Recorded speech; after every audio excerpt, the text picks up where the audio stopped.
We are assisting the city of Moore by helping with rescue needs, sheltering needs.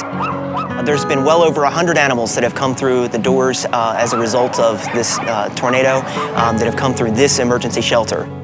These animals have gone through a horrible trauma, and we need to be able to provide them in conjunction with the locals and other animal rescue organizations with the comfort that they need and deserve to get through this traumatizing situation, to alleviate their stress, and to provide them with the humane care that they deserve. This is our Lowest Pope rescue vehicle. It's our Florida response vehicle. It's a regional vehicle that we'll bring up to other responses as needed. We use it, the garage area that we're standing in right now houses supplies to help set up a shelter once we're on scene. If it's not used for or needed for anything else, it becomes dormitory space to house the responders on scene. We can also use the unit to transport animals as well. On this response right now, we had 18 people rotating through it. Try to make it as accommodating as we can to our responders and our volunteers because they're the backbone of what we do. So we do try to take care of them while they're out here with us so they can continue to do good work that they do. Just to start off with, as far as my numbers are correct, and talking with Aaron, we did send 4 home yesterday, 1 dog, 3 cats. Yay! Yay! So we are doing good. We are doing very well. Hi, where'd you guys find him? On Sunny Lane, just east of all the destruction on Sunny Lane. Did you find him today? No, we found him day before yesterday, but I didn't know exactly where to take him. Yeah. And I put the little collar on her, but she is just so scared of people. She's just scared to death. It's okay. It's okay. It's like, and we'll keep her in the back since she's so scared until she relaxes. Yeah, she was doing fine until she heard all the dogs start barking. How long do they keep them down here before they do something? What I've been hearing, it's 30 days and since the tornado. And then they'll start being adoptable, but none of the animals will be euthanized. Every single one of these will be adopted out or sent to a rescue, a specific rescue. Hey, little girl. Yes. After I get all this information, we take it back and the vet will check it and vaccinate them since they're gonna be staying here. We'll treat it for flea and ticks, and then we'll get her picture online and her people can find her and she can go home.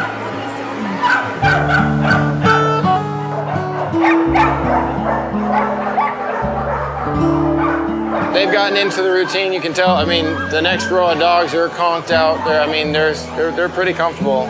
I mean, even though it's not the conditions they were used to at home, with their loving families. So, and our goal is to reunite them as quick as we can so they can be back with their families.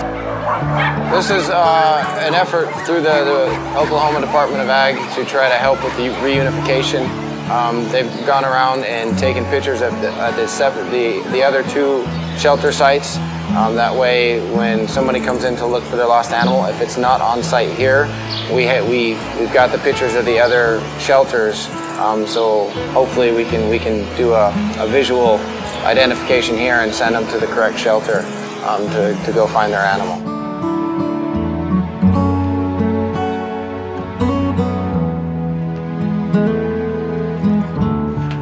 This is our truck, we call it Lucy. It's our 82-foot response vehicle. Like the other one, it has multiple uses. Opened up right now, we're in living quarters, so we've got the food laid out on the counters, but we can also use those to do exams for animals on that as well. Up on the ceiling, you can see that we've got our catch poles and other tools to go out in the field.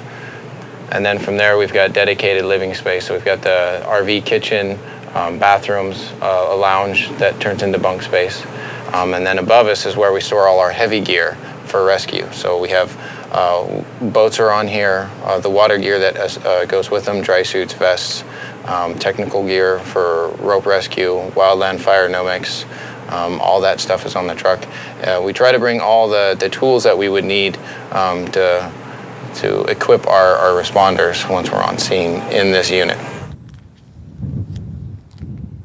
Because of all the structure that's going on and all the bulldozing and all the people still going through their belongings, there's a lot of action during the daytime, a lot of movement. And So these cats, the animals, the dogs too, will hide. They won't come out. And so we really have to put those traps where we think, in our experience, what really will work and get these animals.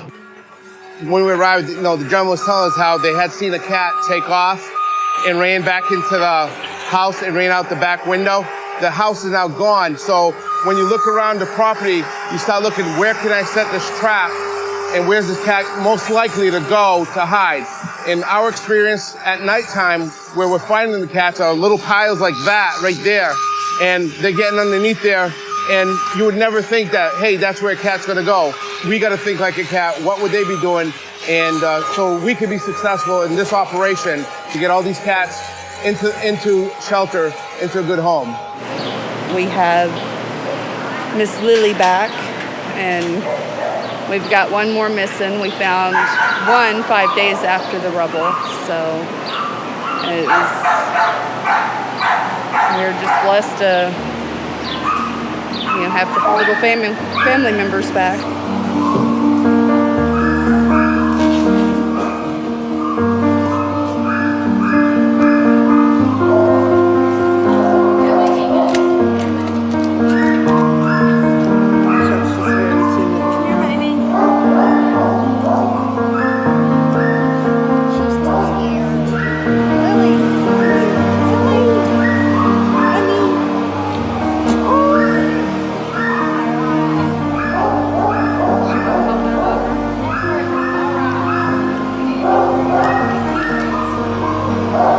Said her name and she looked at me.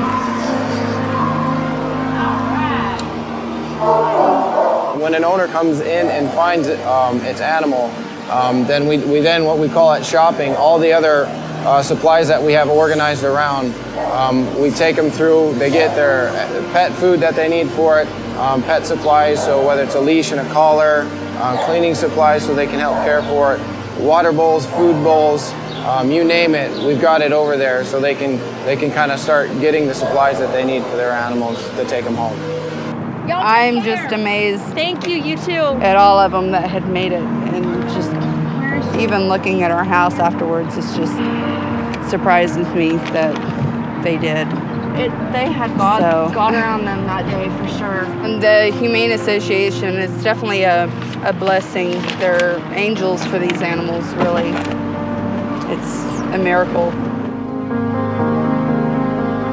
A lot of people don't understand what we're doing out here. You're rescuing what? An animal? A lot of people lost their homes, but again, for a lot of people, this is their animal, that their family member. It's very emotional. First couple of days is like, you're here, you're excited to be here, and then as your time goes by, you start feeling, some of the pain that everyone else is going through. Then turn right on McCown.